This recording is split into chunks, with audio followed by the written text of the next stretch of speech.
오늘 우리에게 주시는 주의 말씀은 구약 미가서 5장 1절에서 9절까지의 말씀입니다. 구약 미가서 5장 1절에서 9절 우리 한 절씩 서로 교독하도록 하겠습니다. 딸 군대여 너는 때를 모을지어다. 그들이 우리를 에워쌌으니 막대기로 이스라엘 재판자의 뺨을 치리로다.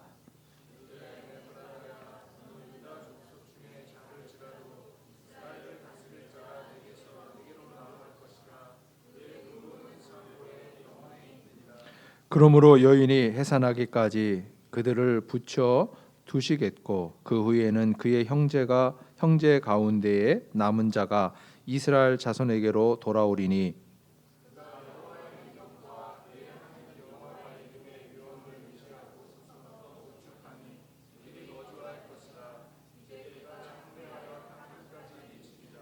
이 사람이 평강이 될 것이라. 아수르 사람이 우리 땅에 들어와서 우리 궁두를 밟을 때에는 우리가 7 목자와 8 군왕을 일으켜 그를 치리니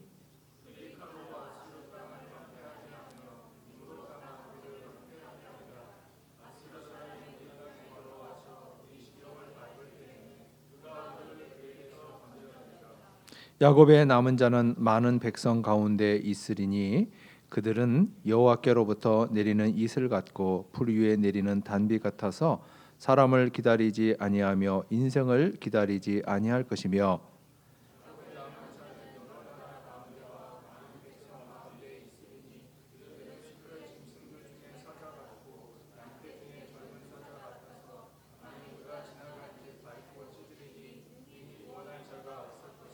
함께 읽겠습니다. 내 손이 내 제덕줄 위에 들려서 내 모든 원수를 진면하기를 바라노라. 아멘. 앉으십시오. 예수님께서는 2000년 전 유대 땅 베들레헴에서 태어나셨습니다. 유대 땅 베들레헴은 예수님께서 태어나실 때에도 아주 작은 고리였는데 2000년이 지난 오늘날에도 베들레헴은 아주 작은 마을입니다. 지금 이 베들레헴은 이스라엘의 영토가 아니라 이 팔레스타인 가자 지구에 속해 있습니다. 그래서 예수님께서 태어나신 이 베들레헴에 가려면 여러 가지 복잡한 절차가 있는데 그곳에 가면서 제가 느꼈던 것은 그 예수님께서 태어나신 그 지점 주변에 높고 낮은 이런 그 구릉들이 있어요. 그래서 거기에 지금도 목자들이 있는데 예수님 당시에 그들이 예수님께 나와서 경배했다는 거예요. 여러분 오늘 우리가 이 성탄절을 맞이하면서 꼭 기억해야 될 것은 뭐냐면 왜 예수님께서 베들레헴에서 태어나셔야 했을까? 이 세상에는 참 많은 여러 지역이 있는데 그 많은 지역 중에 왜 베들레헴이었을까? 결론부터 말씀을 드린다면 그것은 하나님께서 이끄시는 구원의 계획이었고 선지자들의 예언이었습니다. 예수께서 유대 땅 베들레헴에 태어나심으로 말미암아서 선지자들의 예언을 성취하신 것이죠. 이 베들레헴이라고 하는 이름의 뜻은 떡집이라는 뜻입니다. 벳은 집이에요. 그리고 들레헴은 떡인데 그래서 이 베들레헴은 떡집인데 이 떡집이라는 이 번역이 우리 성경에 그렇게 되어 있어서 저도 그렇게 쓰지만은 저는 조금 다르게 번역하는 게 맞다고 생각해요. 왜냐하면 이 베들레헴이라고 하는 이 들레헴의 떡은 우리 한국 사람들이 생각하는 떡의 개념이 아니라 밥의 개념입니다. 우리 한국 사람들은 떡을 특별한 어떤 명절이나 특별한 날 먹는데 이것을 삼시세끼 먹진 않죠. 근데 여기 성경에 기록된 이 베들레헴이라고 말하는 이 의미 속에는 주식을 말하는 것입니다. 그래서 베들레헴이라고 하는 것은 떡집이라고 하기보다는 우리 한국인의 정서에는 밥집이라고 번역하는 게 옳아요. 예수께서는 우리들에게 생명의 밥이 되시기 위해서 우리의 생명을 살리시기 위해서 이 베들레헴 밥집에 태어나신 거죠. 또 하나의 이유가 있다면 예수께서 베들레헴에 태어나신 또 하나의 이유가 있다면 그것은 예수님이 다윗의 후손으로 오셨다는 것을 증명하기 위해서입니다. 다윗이라고 하는 위대한 왕의 고향이 베들레헴이고 그의 후손인 예수님의 이 본적지도 베들레헴입니다. 그런데 당시 예수님은 베들레헴에서 태어나시기 굉장히 어려운 상황이었어요. 왜냐하면 예수님의 어머니였던 마리아 그리고 아버지였던 요셉이 어디 살았냐면 갈릴리의 나사렛에 살고 있었기 때문에 그렇습니다. 이 팔레스타인 이스라엘 땅에서 생각해 보면 베들레헴은 남단이고 그리고 갈릴리의 나사렛은 최북단이에요. 그렇기 때문에 만삭의 몸인 이 마리아가 베들레헴까지 걸어와서 일주일 이상을 걸어와서 거기서 해산한다는 것은 굉장히 무리가 많은 일이었지요. 근데 어떻게 그 일이 가능했을까? 그것은 당시 황제였던 옥타비아누스, 성경의 표현대로 하면 가이사 아우구스도의 호적 명령 때문에 가능했습니다. 그러니까 당시 옥타비아누스 황제는 자기가 다스리고 있는 모든 식민지 지역의 인구를 정확하게 조사해서 그 모든 사람들에게 빠짐없이 세금을 부과하려고 했던 거예요. 그래서 호적 명령을 내렸는데 호적을 하기 위해서는 자기 거주지에서 호적하는 것이 아니라 본적지에 가서 호적을 해야 됐던 것입니다. 그래서 만삭의 몸이었음에도 불구하고 마리아는 그 불편함을 무릅쓰고 반드시 베들레헴으로 가야 했고 그 베들레헴에서 예수께서 탄생하시게 되었던 거죠. 황제는 자기의 통치 행위를 한 것이었고 그 통치 행위에 따라서 마리아는 어쩔 수 없이 만삭의 몸을 이끌고 베들레헴까지 가서 의도치 않게 거기서 출산을 했지만 이 모든 일은 보이지 않는 손길로 역사하시는 하나님의 손길이었다는 거예요. 그리고 보이지 않는 하나님, 역사의 주인이신 하나님께서 그의 위대한 구원의 계획을 실행하고 계셨던 것입니다. 예수께서 이 땅에 베들레헴에 태어나실 것이다 라고 하는 이 예언은 미가 선지자의 예언입니다. 미가는 예수께서 이 땅에 태어나시기 대략 600에서 700년 그 어간에 남왕국 유다에서 활동한 선지자인데 이 미가 선지자와 동시대에 활동했던 예언자가 이사야입니다. 그래서 이사야는 그리고 이 미가 선지자는 남왕국 유다의 왕 우시야, 요담, 아하스, 히스기야 이 네 명의 왕들이 살았던 이 시대를 살았던 선지자예요. 그런데 이 우시야, 요담, 아하스, 히스기야 이 왕 때에 남왕국 유다의 사정은 굉장히 어려웠습니다. 이 미가 선지자나 이사야 선지자는 자기 눈으로 직접 북왕국 이스라엘이 아수르라는 나라에 의해서 유린당하는 비참한 역사를 자기 눈으로 목격해야 했습니다. 그리고 북왕국 이스라엘을 무너뜨린 아수르의 그 거대한 힘이 이제는 남왕국 유다의 목을 조르는 그러한 위태한 상황까지 오게 되었어요. 그런데 더 큰 문제는 뭐냐면 남왕국 유다의 지도자들이 이런 국가적인 위기를 위기로 인식하지 않는 것이 진짜 위기였습니다.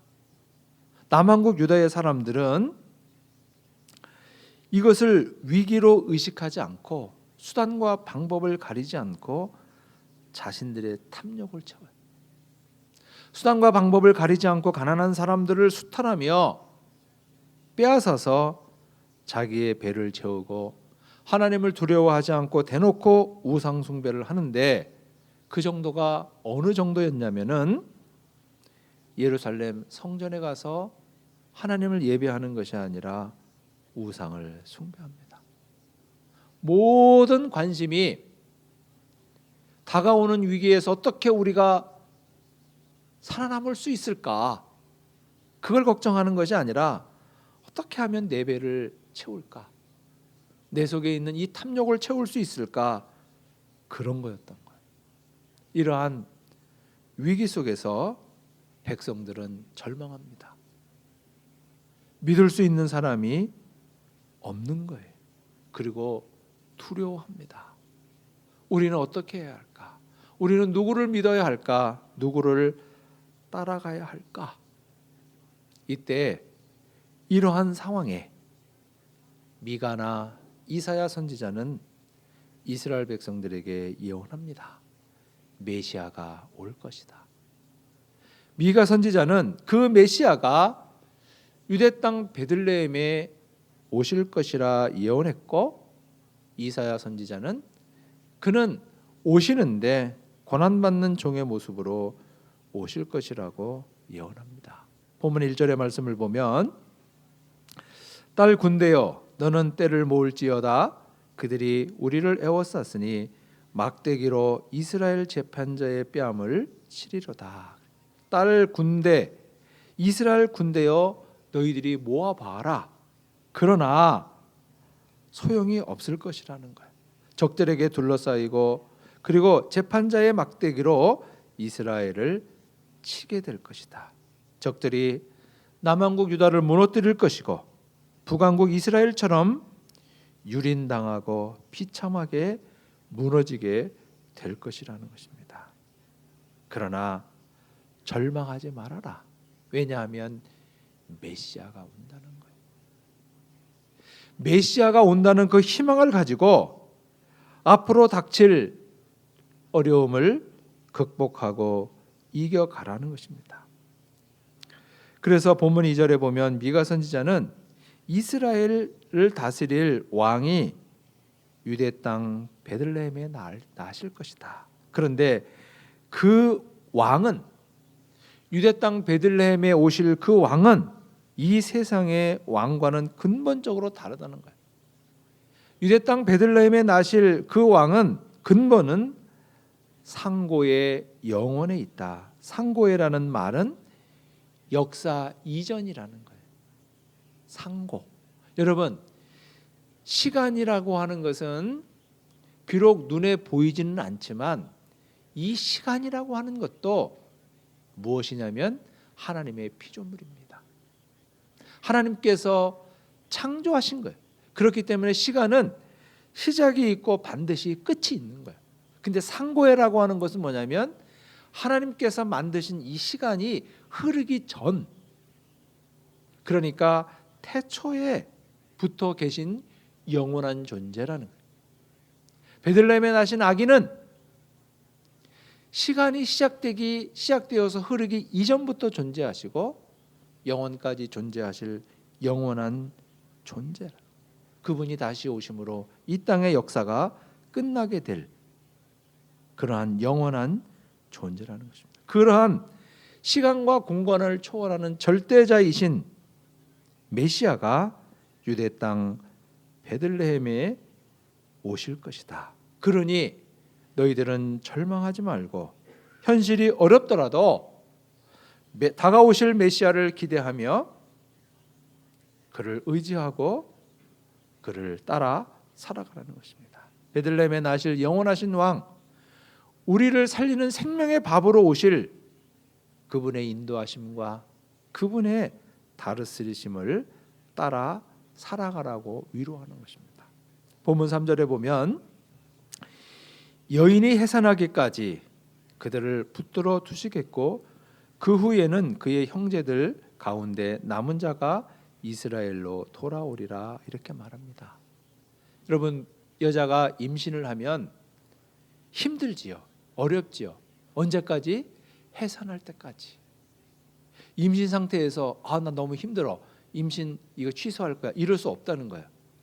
그래서 임신을 일단 하면 해산할 때까지 너무너무 힘들다는 거예요. 그러나 일단 해산을 하고 나면 그 해산의 기쁨 때문에 과거에 겪었던 그 임신 중에 겪었던 그 고통을 잊어버린다는 거예요. 그래서 둘째도 낳고 셋째도 낳는 거야.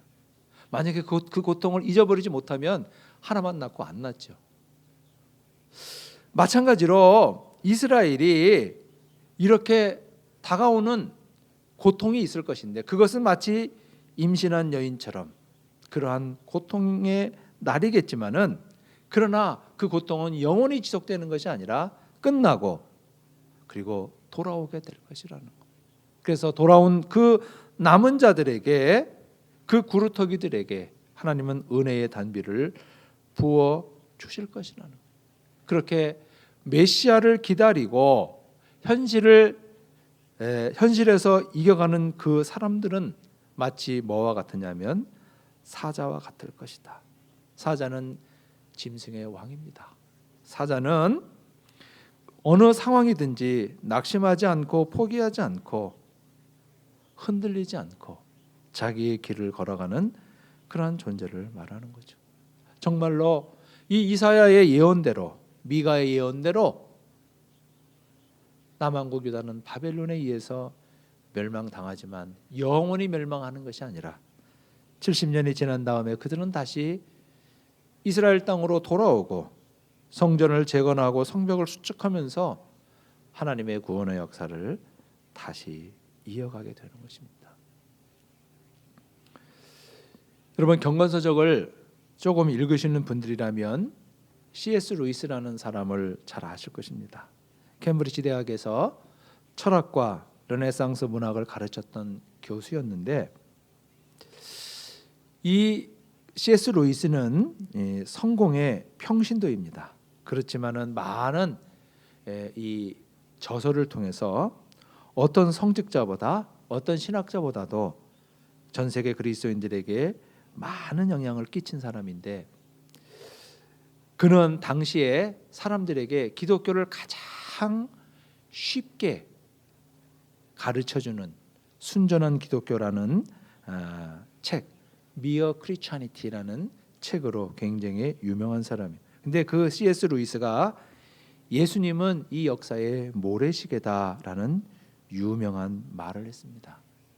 무슨 말이냐면 구약에서 계시된 하나님의 구원의 계획은 처음에는 불분명해 보인다는 거예요. 그러나 그 구원의 계획은 점차 한 점으로 모아지고 그 한 점으로 모아진 그 하나님의 구원의 계획은 한 인격 유대 땅 베들레헴에 나신 아기 예수로 모아진다는 거예요. 마치 모래시계처럼.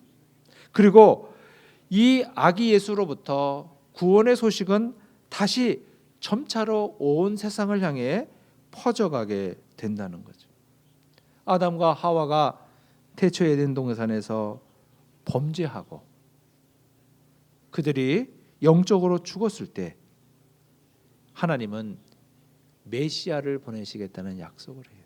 창세기 3장 15절에 그 메시아는 여자의 후손으로 이 땅에 올 것이라 말합니다. 여러분 이 세상에 존재하는 모든 사람들은 다 남자의 후손이라 그래요.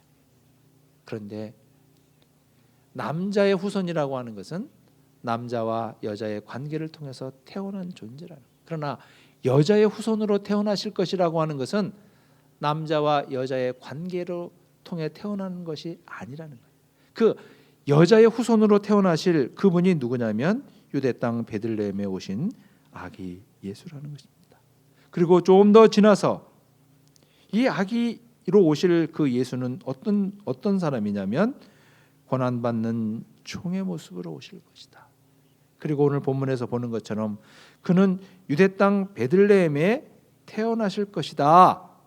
그렇게 이 구약 속에서는 이 땅에 오실 그리스도를 향해서 이렇게 계시가 점점 모아지고 그 한 인격 예수로 모아지고 그리고 그 예수 그리스도의 탄생과 더불어서 그의 탄생과 그의 구원의 소식은 유대 땅을 비롯해서 전 세계로 퍼져 예루살렘과 온 유대와 사마리아와 땅끝까지 이르러 증인이 되리라 하신 그 말씀처럼 땅끝을 향해서 예수의 복음의 소식이 전해지게 된다는 것입니다. 예수님은 이 역사의 중심이고 역사의 시작이고 역사의 끝입니다. 그래서 예수님을 뭐라고 표현하냐면 알파와 오메가라 그래요. 알파는 이 그리스어의 알파벳의 첫 글자고 오메가는 알파벳 마지막 글자예요. 그러니까 예수님은 알파와 오메가다 그러면 처음과 나중이라는 것입니다. 유대 땅 베들레헴에 태어나신 아기 예수, 그가 이 역사의 중심이고 이 역사의 시작이고 역사의 끝이라는 것. 그렇기 때문에 2000년 전 유대 땅 베들레헴에 아기 예수께서 태어나신 이 사건은 대단히 역사적인 사건이고 너무너무 중요한 사건. 당연히 우리가 기뻐하고 당연히 축하해야 할 일이라는 것입니다. 여러분, 크리스마스라는 말은 크리스토스라는 말과 마사라는 말의 합성어입니다. 크리스토스라는 말은 그리스도, 마사라는 말은 모임. 그래서 크리스마스는 그리스도의 탄생을 기념하는 모임, 그리스도의 탄생을 기뻐하고 그리스도를 경배하는 예배, 그리스도를 경배하는 이 모임을 크리스마스라고 했어요. 또 파생적인 의미로는 그리스도의 탄생을 기념하는 날이라는 의미도 쓰였습니다. 그래서 이 크리스마스에서 가장 중요한 일은 예수님을 경배하는 것입니다. 예수님을 예배하는 거예요. 이것이 가장 본질적으로 중요한 것입니다. 아기 예수께서 말교회에 태어나셨을 때 그 아기 예수를 경배하기 위해서 동방의 박사들은 파르키아, 오늘날로 말하면 이란, 이라크 지역에서 팔레스타인의 예루살렘까지, 베들레헴까지 그 먼 길을 걸어와서 아기 예수님께 경배했고요. 안나라고 하는 여인은 결혼한 지 7년 만에 남편과 사별을 하고 84년 동안 과부로 살면서 아기 예수께 경배할 그날을 기다렸습니다.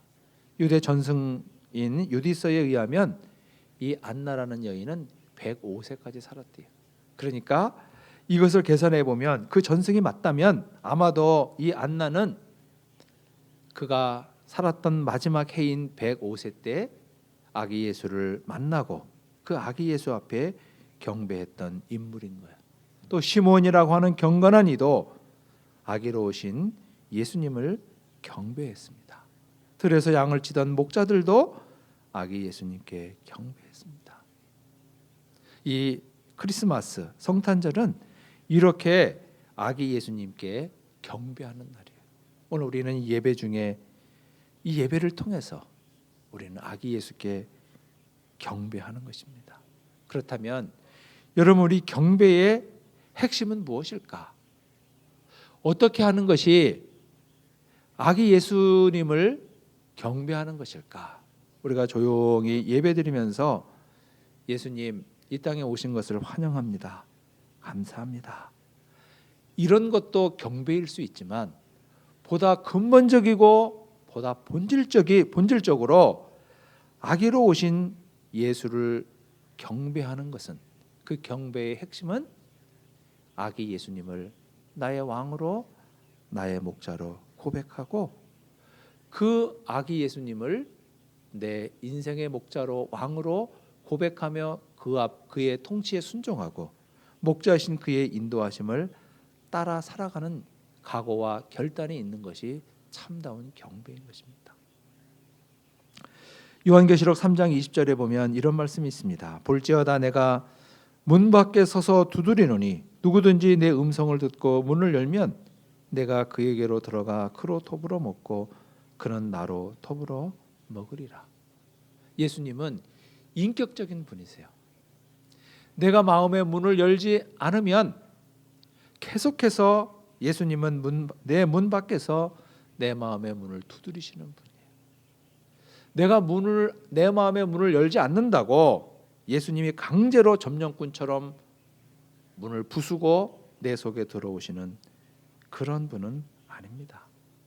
예수께서 밖에서 내 마음의 문을 두드릴 때 내가 마음의 문을 활짝 열고 주님을 영접하면 그 주님이 내 속에 들어와서 나의 왕이 되고 나의 목자가 되어서 나를 다스리고 나를 인도한다는 거야. 이것이 이 성탄절에 우리가 아기로 오신 예수 앞에 드릴 수 있는 가장 영광스러운 예배입니다. 그런데 혹시 우리 중에 주님, 내 속은 더럽습니다. 주님, 부끄럽습니다. 오지 마세요. 내년에 오세요. 그럴 필요가 없다는 거예요. 주님은 나보다 나를 더 잘 아시기 때문에 언제든지 내 마음의 문을 열고 주님을 환영하고 주님을 영접하면 그 주님은 내 속에 들어오셔서 나의 왕이 되셔서 나를 다스리시고 나의 목자가 되셔서 나를 인도하신다는 것입니다. 어떤 분들은 그래요. 내가 예수님을 100% 신뢰할 때까지 나는 예수님을 내 마음속에 모시지 않을 거예요. 근데 그런 날은 안 옵니다. 죽을 때까지 안 와요. 내가 예수님을 100% 신뢰할 때 그런 날은 우리 생에 없습니다. 어떤 분이 교회를 오래 다니셨는데도 이제 세례를 받으시죠. 그래요. 제가 그랬더니 목사님, 저는 지금 세례 받을 만한 믿음이 아닙니다. 제가 100% 예수님을 신뢰할 때까지 저는 세례를 안 받습니다. 그래요. 제가 그분에게 뭐라 그러냐면 돌아가실 때까지 그런 날은 안 옵니다. 그런 날은 안 옵니다. 그럼 언제 세례를 받아야 됩니까? 내가 예수님을 60%, 70% 정도 신뢰할 수 있으면, 믿을 수 있으면 그때 내가 세례 받는 거예요. 그리고 그 예수님과 관계를 맺으면서 맺고 살아가는 동안 나머지의 그 믿음들이 채워져서 내가 예수를 신뢰하는 게 70%, 80%로 늘어나는 것이죠. 만약에 내가 예수님을 60%, 70%를 신뢰한다고 예수를 영접하지 않는다면 나는 예수님을 60%, 70% 신뢰하는 그 상태로 그냥 그렇게 살아가는 것입니다. 여러분, 어떤 사람이 결혼할 때 상대방을 100% 믿고 결혼합니까? 그런 사람 없어요. 상대를 딱 봤을 때 한 60%, 70% 정도 믿을만 하면 결혼하는 거죠. 그리고 둘이 결혼해서 살아가면서 나머지 신뢰가 쌓이게 되는 거예요. 나는 저 사람을 60% 내지 70%밖에 신뢰하지 못하기 때문에 결혼을 안 한다면 그 사람과 나와의 관계는 그냥 60% 내지 70%를 신뢰하는 상태로 그대로 가고 그 사람과 나는 아무 관계가 없는 거예요. 그러나 내가 상대를 60%, 70% 신뢰하고 그리고 함께 부부가 되기로 서약을 하고 부부가 되면 나머지 70%에서 더해져서 상대를 80%, 90% 이렇게 신뢰하게 되는 것입니다. 우리가 하나님의 사람이 되어가는 과정도 결혼하고 너무 똑같아요. 내가 예수를 60%, 70% 정도 신뢰할 수만 있다면 내가 마음의 문을 열고 주님, 제가 주님을 신뢰하는 상태는 100%가 아닙니다. 그러나 주님, 저는 주님을 60% 내지 70%는 신뢰해요. 제가 주님을 제 마음의 중심에 모시고 내 왕으로 모시겠습니다. 그렇게 마음의 문을 열면 주님이 내 속에 들어오시고 그래서 나의 왕이 되시고 나의 목자가 되셔서 나에게 참 신비한 능력으로 예수에 대한 믿음의 그 정도를 60, 70, 80으로 늘려가게 되는 것이죠. 여러분, 우리가 오늘 성탄절을 맞이하면서 우리가 예수 앞에 드릴 수 있는 최고의 경배는 예수님 앞에 당신이 바로 나의 왕이고 나의 목자라고 고백하는 것이고, 우리가 이 성탄절을 맞이하면서 가까운 이들과 선물을 나누는 것 대단히 중요하지만 그보다 우리가 살아계신 예수로부터 받을 수 있는 최고의 선물은 그 주님이 나의 왕이고 나의 목자가 되는 것, 그것이 성탄절에 받을 수 있는 최고의 선물입니다. 여러분이 성탄절마다 등장하는 수크리지 영감의 그 이야기를 아시지요?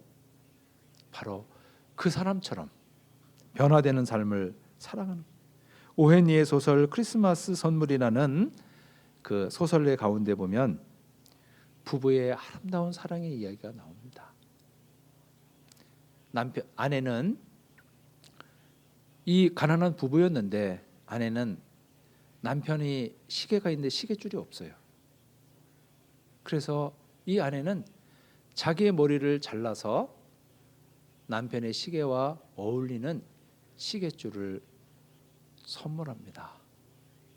그런데 남편은 시계줄이 없는 시계만 갖고 있는 그거를 팔아서 아내의 그 탐스러운 머리에 잘 어울리는 빗을 사지요.